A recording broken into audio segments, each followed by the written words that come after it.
Les effets sont toujours là. Les effets sont toujours là. Les élus, quand ils nous regardent de là-bas, et je dis aujourd'hui, je dis que c'est l'une des raisons principales pourquoi les lois du pays, pourquoi tout ce que proposent les Sénats sont dénigrés, sont vus de travers par les élus. Alors que l'accord Nouméa que les institutions ont mis en place, que les signataires ont mis en place, ne dit pas ça. Elle dit pluralisme juridique. Elle dit la possibilité pour le droit coutumier, s'il le souhaite, de se développer. Et le droit coutumier, c'est qui? Ben, c'est les chefferies, c'est le Sénat, c'est les conseils coutumiers. Ils ont souhaité développer, il faut les laisser développer.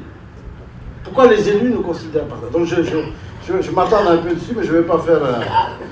Je ne vais pas faire le procès de quiconque. J'ai essayé d'expliquer simplement une situation qui fait qu'on est toujours là. Alors, donc, on a dans les institutions, les chefferies, bien sûr, vous l'avez vu. Dans les institutions coutumières, on a la question des conseils coutumiers qui nous est posée aujourd'hui, qui va se poser pour demain. Alors, je ne sais pas si vous avez lu le projet de Frencaille, c'est de dire on va renforcer les conseils coutumiers. Voilà. Pour que les conseils coutumiers soient ceux qui parlent de la coutume, ceux qui portent la parole coutumière. Après, au-dessus, à la limite, on n'a plus besoin des coutumiers. Au-dessus, c'est le Sénat de la République. Alors, il y a 2 ou 3 projets qui circulent. Mais je veux bien faire sentir la nuance, c'est pas critiquer tel ou tel groupe, non, il y a une nuance. Si tu dis effectivement que les conseils coutumiers, c'est eux qu'il faut renforcer, c'est eux qui doivent réagir sur les lois, et le travail que fait le Sénat, il faut le refaire au niveau des conseils coutumiers, pourquoi pas? Mais ça veut dire qu'au niveau de la Constitution, on garantisse les choses. Ça veut dire qu'au niveau de la Constitution, on garantisse les choses. Ça veut dire beaucoup d'autres choses, quoi. Donc je n'insiste pas là-dessus. Mais la proposition, si on reste dans la continuité de l'accord Nouméa, c'est de dire que pendant X années encore, parce que le souci de tout le monde, c'est de se demander, on se demande quand est-ce qu'on va pouvoir que tous les droits vont pouvoir se croiser. J'ai envie de dire, on a perdu beaucoup de temps avec les 20 ans de l'accord Nouméa sur ce terrain. Sûrement qu'il faut une génération supplémentaire pour que le droit coutumier soit installé correctement et pour que les systèmes, le dialogue des cultures juridiques, les citoyens le prennent en charge. Et puis, chacun à son niveau, chacun dans son quartier. Et donc, il faut peut-être une génération supplémentaire. Je plaide pour qu'il y ait une génération supplémentaire de sénateurs coutumiers, mais que leurs droits soient reconnus. Après, effectivement, peut-être qu'on aura créé les conditions pour que, après, le Sénat soit la deuxième chambre parlementaire, comme ça se fait dans toutes les nations. Mais ici, la chambre allait vite en besogne, dire que le Sénat doit se transformer en chambre parlementaire ouverte à toutes les communautés, je veux dire, c'est aller vite en besogne. On n'a pas fait le travail. Si on avait fait le travail correctement, peut-être qu'on ne se poserait pas cette question-là aujourd'hui. Mais on n'a pas fait ce travail. Le peuple kanak ne se retrouve pas pour le moment. En tout cas, les institutions coutumières, les autorités coutumières ne se retrouvent pas. Donc voilà pour le conseil coutumier. Le conseil coutumier, le Sénat a essayé de travailler pour... je pense que on est condamné à avancer dans cette direction. Parce que si on veut que la civilisation kanak perdure, c'est pas simplement du droit. Le droit, c'est le droit dont jouissent les individus, les droits qui permettent aux institutions coutumières, aux autorités coutumières de fonctionner.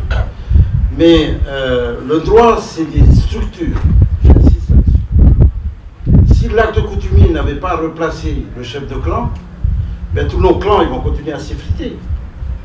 C'est parce que l'acte coutumier a replacé le chef de clan. Alors, bien sûr, il y a beaucoup de choses à dire, et C'est pour ça qu'on a proposé une modification de la loi sur les actes coutumiers, pour mieux prendre en compte les spécificités et les difficultés qui sont posées. Mais l'acte coutumier, c'est un exemple, quoi. C'est un exemple que je voulais donner. Mais il faut, si on veut avancer, il faut des structures. S'il n'y a pas de structure, il n'y a pas de cadre, il n'y a pas de repère. Et qui c'est qui peut dire aujourd'hui qu'en éliminant les chefferies ou laisser déliter les chefferies, laisser se décomposer les chefferies, c'est la solution de l'avenir? Personne ne peut dire ça. On se rend bien compte que c'est le désordre que ça pousse. Donc on a parlé de la structuration parce que c'est toute l'autonomie qu'on veut garantir entre les autorités coutumières qui disent la coutume. Mais on a vu que la coutume évolue avec les contraintes de la société moderne. Donc la coutume est capable d'évoluer. Mais il faut que ces structures soient installées. Et ces structures, si on se contente de dire chaque conseil coutumier va gérer les choses à son niveau, eh bien il y aura des disparités, il y aura des conflits, il y aura ce qu'on appelle le régionalisme avant va se développer. Le Sénat, c'est ça la contribution du Sénat, c'est de garantir justement la cohésion, même si le Sénat a beaucoup de problèmes. Le fait d'exister, ça garantit l'institution. Et donc il faut poursuivre, je pense qu'il faut poursuivre dans cette voie-là.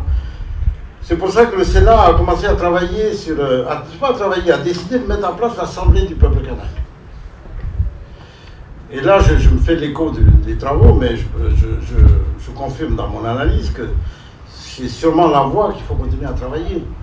C'est l'Assemblée du peuple kanak, c'est une structure pour que le peuple continue à, comme on a fait en 1975, comme on le fait depuis, comme on a fait en 2014, que le peuple continue à chanter sa spécificité. Et puis en même temps, parce que si tu es éliminé dans le pot commun, voilà. Donc il faut une assemblée du peuple kanak. Le peuple kanak va se réunir normalement le 24 septembre, et ça va se passer à Korikara. Ça va se passer à Korikara. Donc l'idée, c'est que au moment de l'assemblée du peuple kanak, on fasse le bilan sur la mise en œuvre de la charte du peuple kanak. Et là aussi, il y a des réflexions qui doivent se poursuivre. Est-ce qu'on met en place le conseil du grand chef? Le conseil du grand chef a été mis en place. Mais pour le moment, voilà, il faut lui donner... parce que l'idée, c'est ça. C'est qu'arriver à faire en sorte que nos chefs, nos autorités coutumières, sont dans les institutions coutumières, ils ont, en tant qu'autorités coutumières, dans leur fonction. Ils aient les moyens propres de fonctionner, de décider de ce qu'ils ont à faire.